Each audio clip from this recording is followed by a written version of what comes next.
Assalamualaikum warahmatullahi wabarakatuh. Perkenalkan, nama saya Marifa dengan NIM 211240009. Di sini saya akan menjelaskan tentang pengertian landasan pengembangan kurikulum.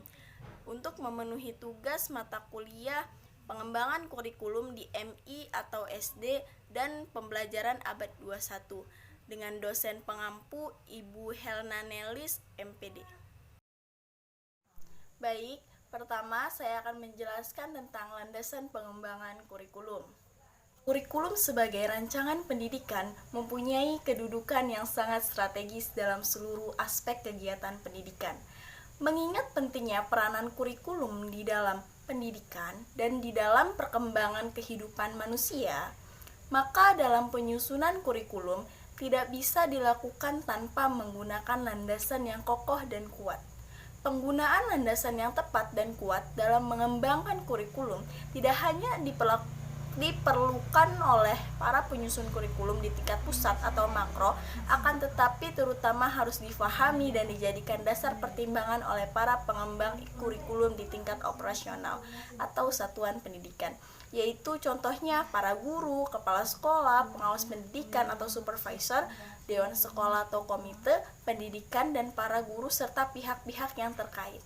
Menurut Robert S. Zaitz, mengemukakan 4 landasan pengembangan kurikulum. Yang pertama yaitu philosophy and the nature of knowledge, society and culture, the individual, dan learning theory. Dengan berpedoman pada 4 landasan tersebut, maka perancangan dan pengembangan suatu bangunan kurikulum yaitu pengembangan tujuan aims, goal, objektif, pengembangan isi atau materi, pengembangan proses pembelajaran, dan pengembangan komponen evaluasi atau evaluation harus didasarkan pada landasan filosofis, psikologis, sosiologis, serta ilmu pengetahuan dan teknologi atau IPTEK.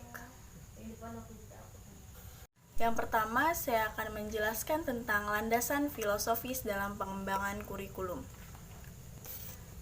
Landasan filosofis dalam pengembangan kurikulum ialah asumsi-asumsi atau rumusan yang didapatkan dari hasil berpikir secara mendalam, analitis, logis, dan sistematis atau filosofis dalam merencanakan, melaksanakan, membina, dan mengembangkan kurikulum.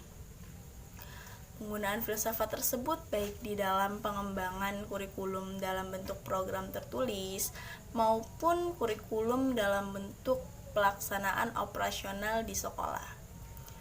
Pada pokoknya, ada 3 pendekatan yang filosofis yang sangat mempengaruhi dan senantiasa menjadi dasar pertimbangan dalam pengembangan pendidikan atau kurikulum, yaitu yang pertama filsafat idealisme, yang kedua filsafat realisme, dan yang ketiga filsafat pragmatisme.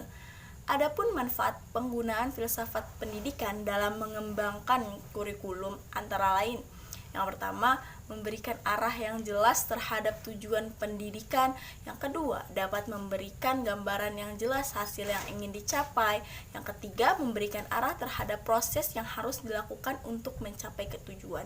Yang keempat, memungkinkan dapat mengukur hasil yang dicapai. Dan yang kelima, memberikan motivasi yang kuat untuk melakukan aktivitas. Baik, yang kedua saya akan menjelaskan tentang landasan psikologis pengembangan kurikulum. Psikologi adalah ilmu yang mempelajari tingkah laku manusia dalam hubungan dengan lingkungan. Sedangkan kurikulum adalah upaya menentukan program pendidikan untuk merubah perilaku manusia. Oleh sebab itu, dalam mengembangkan kurikulum harus dilandasi oleh psikologi sebagai acuan dalam menentukan apa dan bagaimana perilaku peserta didik itu harus dikembangkan. Kurikulum sebagai program dan alat untuk mencapai tujuan pendidikan senantiasa berhubungan dengan proses perubahan perilaku peserta didik. Mengingat kurikulum merupakan suatu program pendidikan yang berfungsi sebagai alat untuk merubah perilaku peserta didik ke arah yang diharapkan oleh pendidikan, maka tentu saja dalam mengembangkan kurikulum pendidikan harus menggunakan asumsi-asumsi atau landasan yang bersumber dari studi ilmiah di bidang psikologi. Pada dasarnya ada 2 jenis nih psikologi yang memiliki kaitan sangat erat dan harus dijadikan sumber pemikiran dalam pengembangan kurikulum. Yang pertama, psikologi perkembangan, dan yang kedua, psikologi belajar. Psikologi perkembangan adalah ilmu atau studi yang mengkaji perkembangan manusia beserta kecenderungan perilaku yang ditunjukkannya. Adapun psikologi belajar adalah suatu pendekatan atau studi yang mengkaji bagaimana manusia umumnya melakukan proses belajar.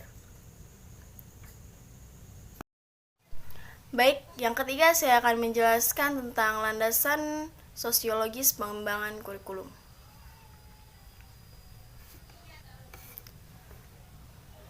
Landasan sosiologis pengembangan kurikulum adalah asumsi-asumsi yang berasal dari sosiologi yang dijadikan titik tolak dalam pengembangan kurikulum. Mengapa pengembangan kurikulum harus mengacu pada landasan sosiologis? Anak-anak berasal dari masyarakat mendapatkan pendidikan baik informal, formal maupun non-formal dalam lingkungan masyarakat dan diarahkan agar mampu terjun dalam kehidupan bermasyarakat.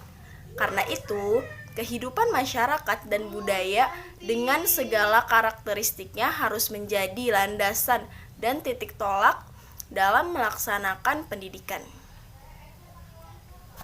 Baik, yang kedua adalah kebudayaan dan kurikulum. Kebudayaan dapat diartikan sebagai keseluruhan ide atau gagasan, cita-cita, pengetahuan, kepercayaan, cara berpikir, kesenian, dan nilai yang telah disepakati oleh masyarakat.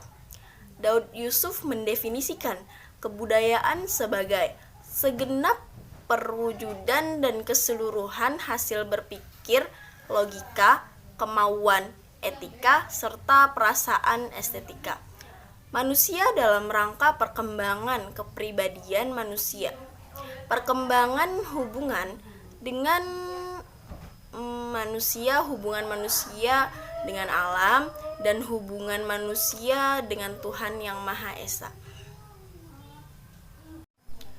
Baik, yang terakhir yaitu landasan iptek pengembangan kurikulum. Landasan iptek atau landasan ilmiah dan teknologi adalah asumsi-asumsi yang bersumber dari hasil-hasil riset atau penelitian dan aplikasi dari ilmu pengetahuan yang menjadi titik tolak dalam mengembangkan kurikulum.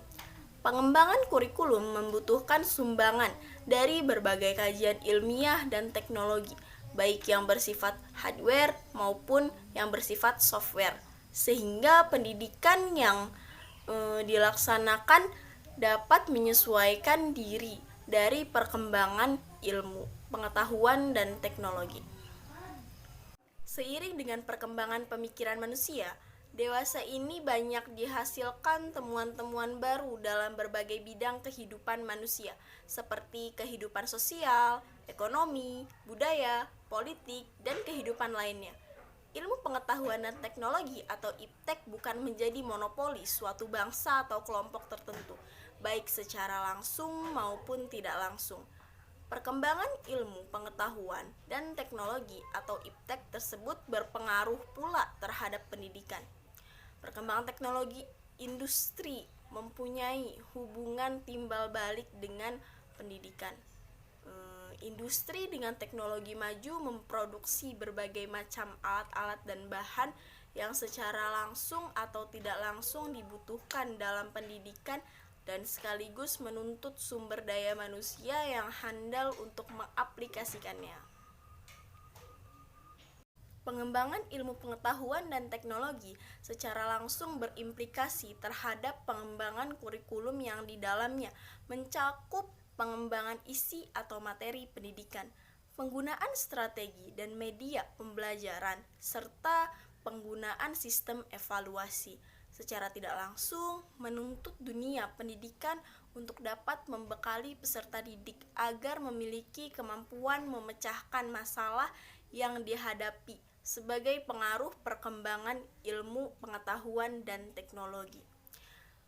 Selain itu juga perkembangan ilmu pengetahuan dan teknologi dapat dimanfaatkan untuk memecahkan suatu masalah pendidikan.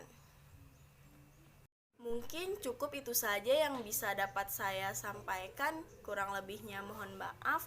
Wassalamualaikum warahmatullahi wabarakatuh.